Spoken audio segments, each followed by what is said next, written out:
This is Jim Martorano from All About Town. We have a special edition of All About Town because we have a special election in Yorktown. Unfortunately, our good friend Tommy Diana passed away, as everybody knows, and it forced us to have a special election April 16th.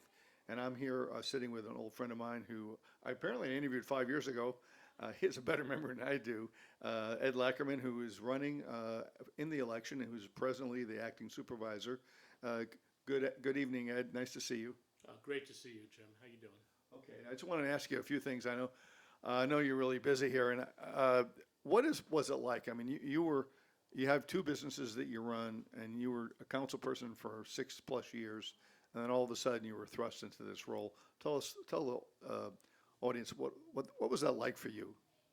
So, actually, 8 years on the town I'm board. sorry. No, that's I okay. apologize. No, That's right, okay. 8+ years. Yeah. I just made him a 3-year term. He's okay. it's 8+ years. Sorry. So, no, that's okay. I had just ran and won my third election.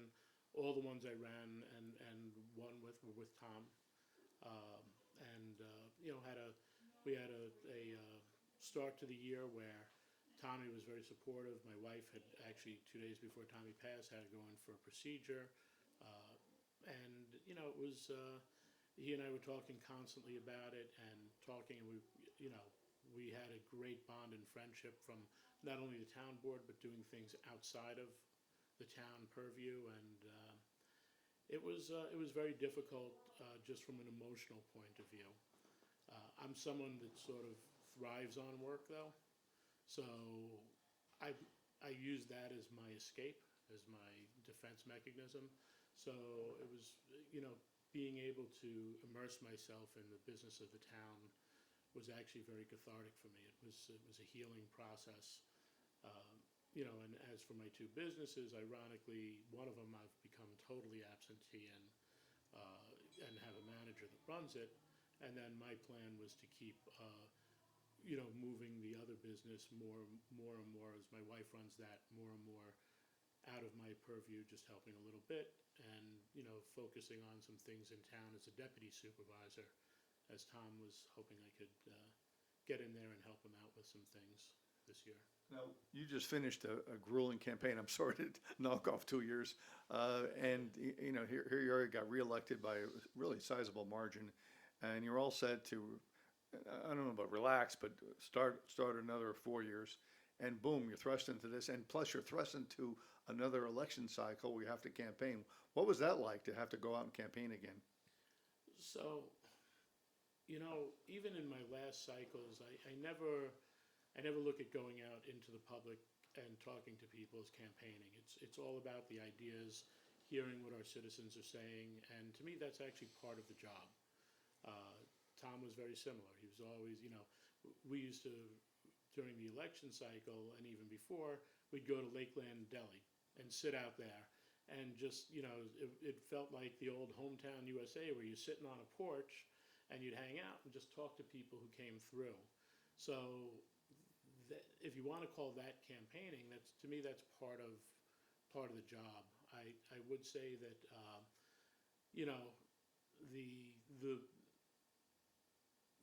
you mentioned like what's it like and having it thrust on you, and you're right, it's thrust. I always think of the words of Lyndon Johnson after Kennedy's assassination, where I always wanted to be president, but never like this. I've thought of being the supervisor, never like this, would never want it to be there. But, knowing what I've been working on for the last 8 years, knowing what experience is needed to sit in that supervisor's chair, it's a lot different than being in the town council. And there's only one town supervisor, and it's not a mayoral type of position where it's a figurehead. It's the CEO and the CFO of the town of Yorktown. So there's a tremendous amount of responsibility, and I sort of feel that the public elected me for 8 years of service and another 4, so it would have been 12 years on the town board. I sort of owe the town that responsibility to step up with that knowledge that I've gained over the 8 years and put that to use. Looking at the elections coming up April 16th, you and I did a little piece in the paper, but for people that are watching on television, what would you say are the major issues, if any, in the present campaign? So actually, when you came in, I was answering an email, and that was about the Hylix Mills Sewer District. Look, money is getting tighter and tighter. New York is trimming their budget on what they give back to the municipalities for the taxes we pay. They're hurting our schools. They're hurting our infrastructure. They were pulling out the CHIPS money. And quite honestly, they're putting money into things that do not affect your everyday New Yorkers. And I don't think it's right. I don't think it's appropriate, especially in these times. And now we have to figure out a way to try to make up that money. Yesterday, we actually hired a grant writer to hopefully get some more funding. We had one that wasn't doing a satisfactory job by our means, and we interviewed. We had 3 RFPs, picked someone who we think is going to do a great job. He starts in April 12th actually. He'll be down here meeting with all the department heads and making sure we get a plan. And one of the big things is that Hylix Mills Sewer District. Now, we have 10 million from east of Hudson, but the job, because the Board of Health wanted some pumps added in, and then by the time we got the east of Hudson money given back, so to speak, and we got a letter saying we have the access to it, the job actually went up 50% from 14 million to 21 million. So, with everything happening there, how do we make up 21 million without telling every taxpayer your taxes are going, in that sewer district, your taxes are going up $1,000, $1,500 on your sewer district. So we really needed to focus away from, or find a way to get that money because we're sort of stuck. We did apply for a federal grant. I'm hoping that from Congress, we're hoping that that comes through, and we will still have our grant writer work on funding and try to make that happen. So that's going to be huge. It's going to be big for us to try to keep the taxes down. Just the insurance alone went up 20% this year, though. We have all 3 of our union contracts coming up, and because they were longer contracts, so they were 4-year contracts, with the inflation, they fell behind cost of living quite a bit. So we have quite a few challenges, and we need to find the balance. We need to make sure that our staffing is adequately paid for the job they do, and there are definitely some huge decisions, choices, and there's going to be a lot of outside the box thinking to try to bring in funding for our community. And during my 2 decades on the board, I always worried about that, where you're talking about it's much more complicated than people think. I mean, it's day in, day out. There are issues that people never see you face that it really involve a lot of roll up your sleeves kind of work. The other issue people don't understand, I don't think, is the importance of keeping a rather robust surplus. People always say, first thing they say is spend the surplus, but if you do that, I think it's dangerous. You have to balance what's in the surplus with your needs, but also understanding that if you don't have one and you actually need it, you're in deep trouble. Absolutely. Look, I remember in the last election cycles, one of the people running actually said, why don't you just use this money for this? And without an understanding of the different funds, how, if it's sewer fund, it has to come from a sewer tax. That's right. Garbage from garbage tax. So there are different fundings that you can't commingle. It's funny because you talk about a P&L, which you don't work a P&L, you work a budget. And you cannot raise pricing because that's raising taxes. And you have that. You don't have anything you're really selling. You're giving the services based on the taxes that come in. But each department is like its own business. They have their own budget. They have their own workforce. And the town is like the umbrella company for them. So it is a very big challenge that a lot of people don't understand, and especially on that municipal end. Well, let's say it's April 17th, and you've won a big victory, and you're back in business for at least till the end of Tommy's term. What are your objectives in the remaining part of your term? So look, I really want to work on making sure that we apply for all the funding that we can and bring projects in. I'd like to see solar power on all our town buildings. I've been saying that since 2014, when I put solar on my roof. Really? Yes, I know how big it is and what it is, and it also reduces carbon emissions as well as not taking down trees because we have these buildings here anyway. I'd like to really work on a little of that green infrastructure in a smart way. I don't think we're ready to have an electric car charger at every corner, but we definitely should have that accessibility in our town buildings.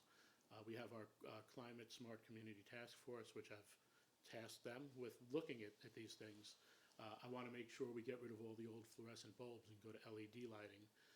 That's a huge savings, much less energy, and it's also better to not, when you're not throwing the fluorescent bulbs out, there's a lot of chemicals in there that are not good for the ecology. Right.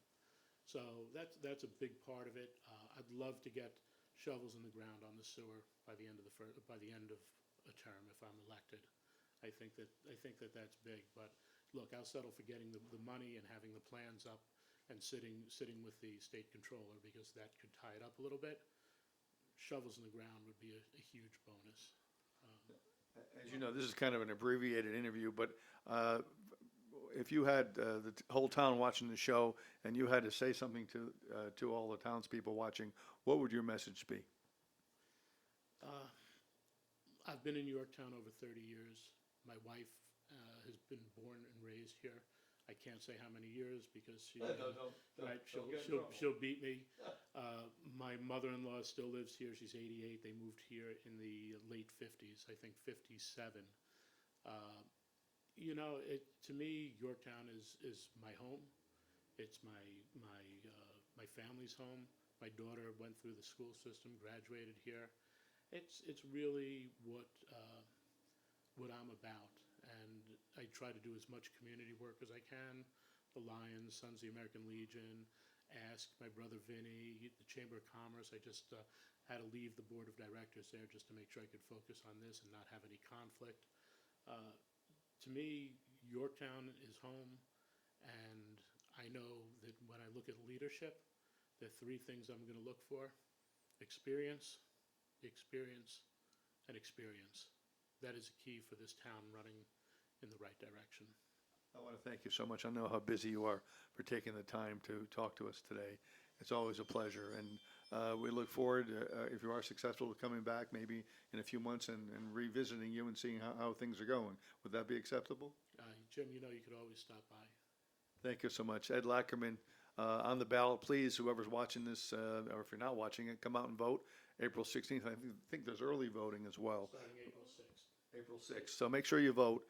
Democracy is not a spectator sport. We need everybody to come out and get involved. And it's really hard on these special elections. It's not like November where everybody understands there's an election. This is April 16th. So please come out and vote and make your voices heard. One last thing. I was coming off the Taconic and I saw this huge picture of you. I've never had a picture of myself on. I ran many times. How does that feel, seeing yourself on a big picture on a big billboard?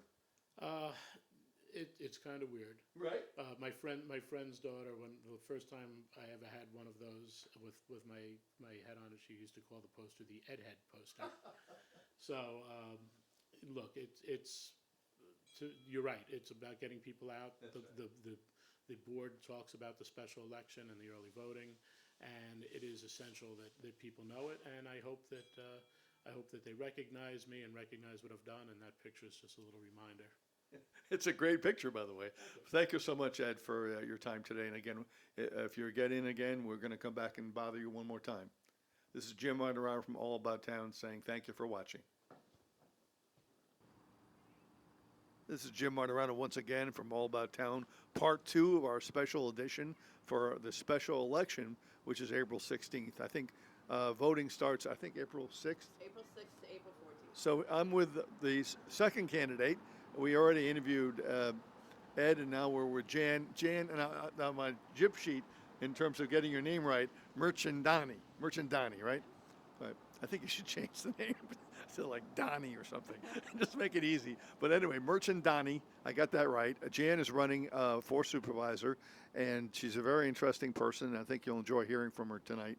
And she's run before. She ran past November against Tommy Diana, and all of us, unfortunately, know that he passed away.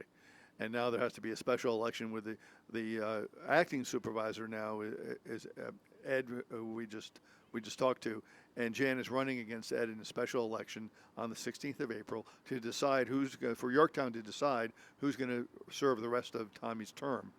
So I want to introduce you and welcome to the show, and thank you for coming out here tonight. Thank you. I do want to just offer a point of clarification.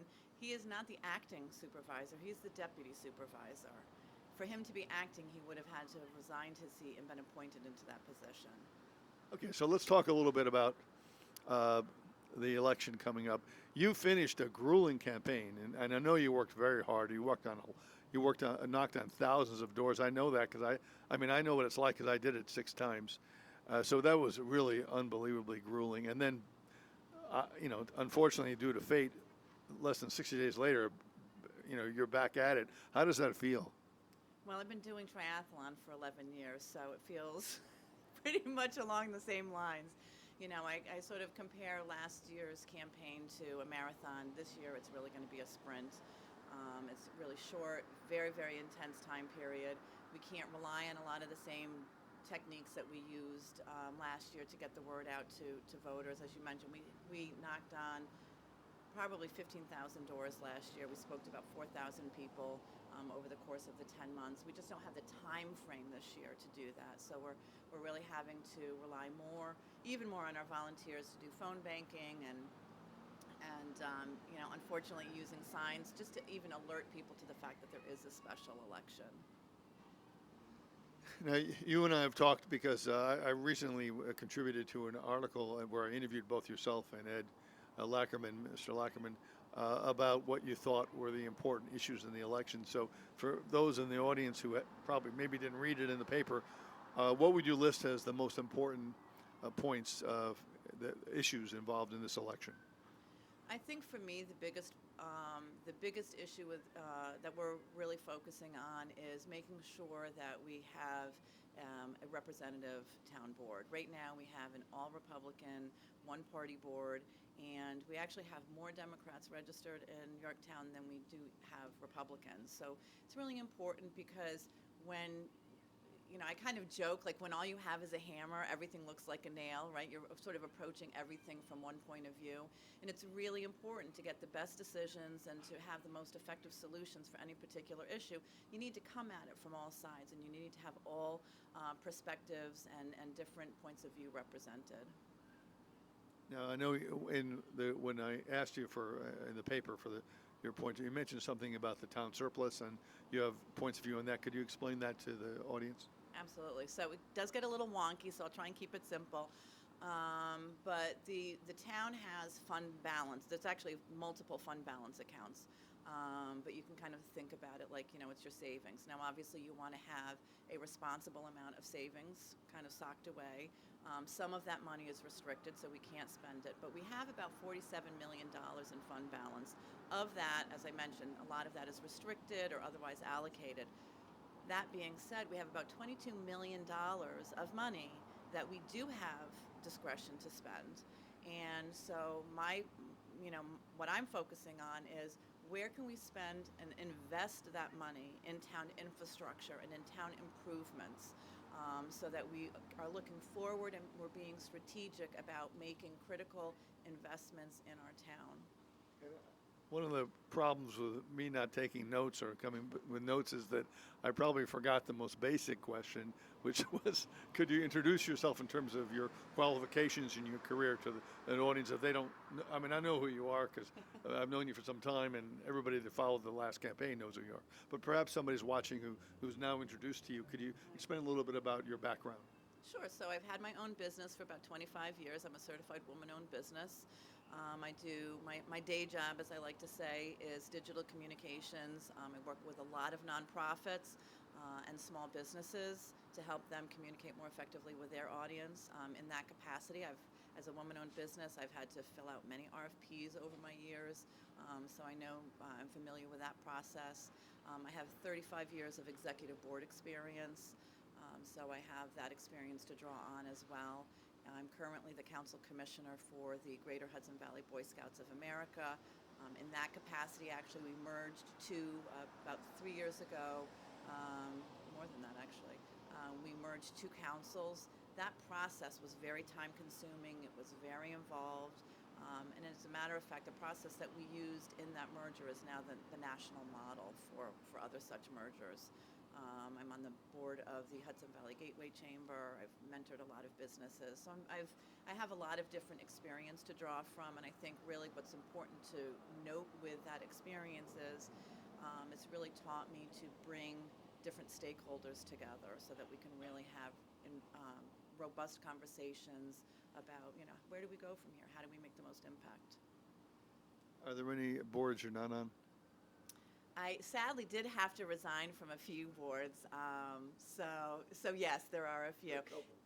Actually, I will take a moment to give a shout out to Leadership Westchester, which I participated in a number of years ago, and they actually, I can't say enough good things about the program, but that really is about teaching, helping people become really excellent leaders and finding a nonprofit board to serve on. So just a little shout out to Volunteer New York for that program. Now, when you were running in November, there were certain things you pushed. Is there anything different than you're pushing now in April? Not really. I mean, I think, a lot of people will remember the garbage crisis last year, and certainly it was a little bit more timely in that, last year, only because it was just, we were coming on the heels of, the bad contract, and then the contract fell apart, and then the workers walked off, and it was just such a nightmare.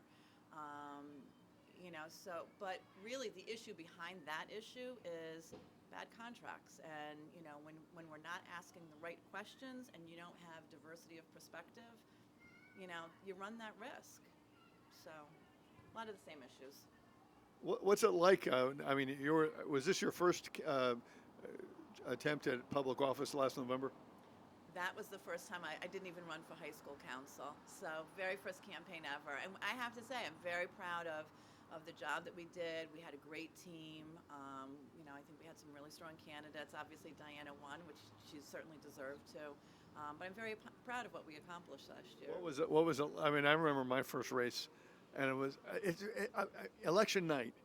I always took personally. Like, you feel like people are accepting you or rejecting you, and even though it's probably not personal at all, people are probably voting the way their parents and grandparents voted, but it doesn't feel that way. It feels like a really personal statement about you.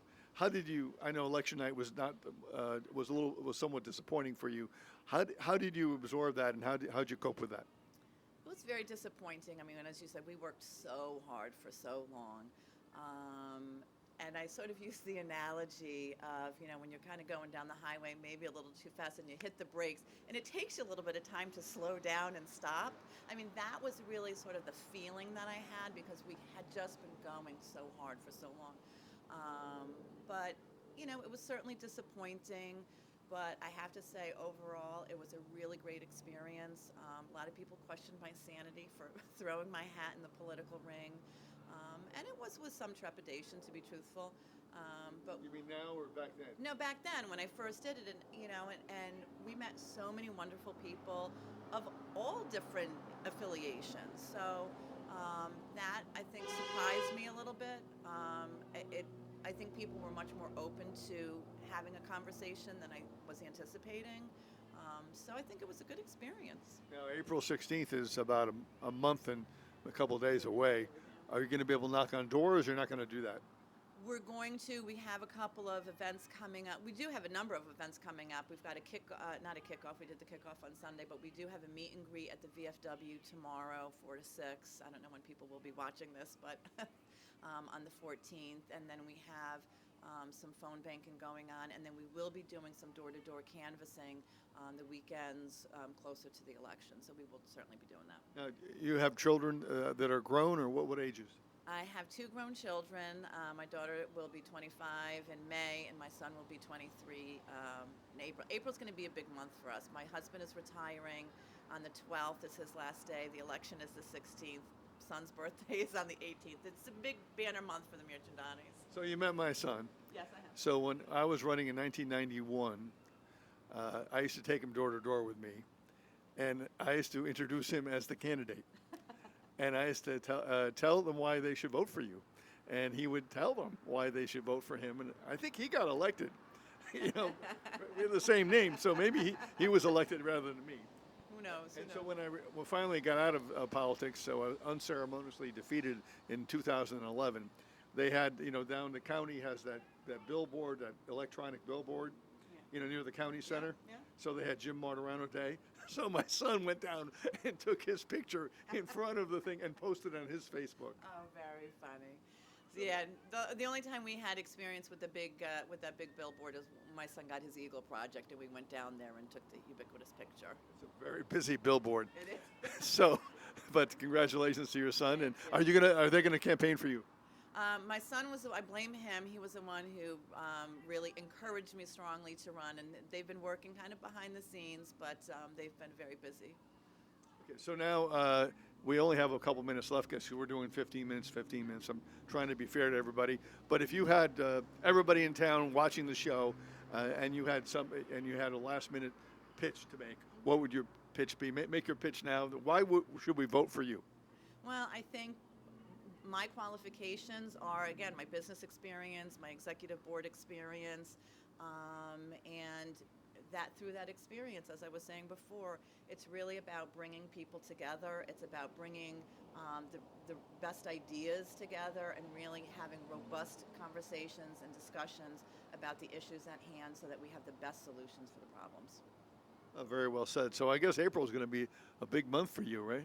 Very big month. Very big month. Anything else going on in April? Not that I know of, but usually it's a day-by-day thing. I live by my calendar. But yeah, I've learned something. That hammer and nail thing I never heard before. Oh, I love that expression. It seems very appropriate. Give it to me again. When all you have is a hammer, everything looks like a nail. I'm going to work that into my next bail application in front of the Yorktown judges. When all you have is a hammer, everything looks like a nail. There you have it. Words to live by. It's Jim Martorano from All About Town. Thank you so much, Jann, for being on the show. I hope this show was informative tonight. You heard from both candidates. The most important thing I hope you take from this is that you come out and vote. One of the problems we have in special elections is that they're special, but they're in April, and people usually think about voting in November. But this election is very important for the direction of the town. So please, if you're watching this show, come out and vote in April. When does mail-in voting start? April 6th? Early voting is April 6th to April 14th. So whether you mail it in or whether you show up in person, please take part. As I said in the earlier segment, democracy is not a spectator sport. This is Jim Martorano from All About Town, thanking Jann, whatever your last name is, for coming out here in this chilly but wonderful afternoon. Have a good night, and I hope you come out and vote. Jim Martorano from All About Town saying good night.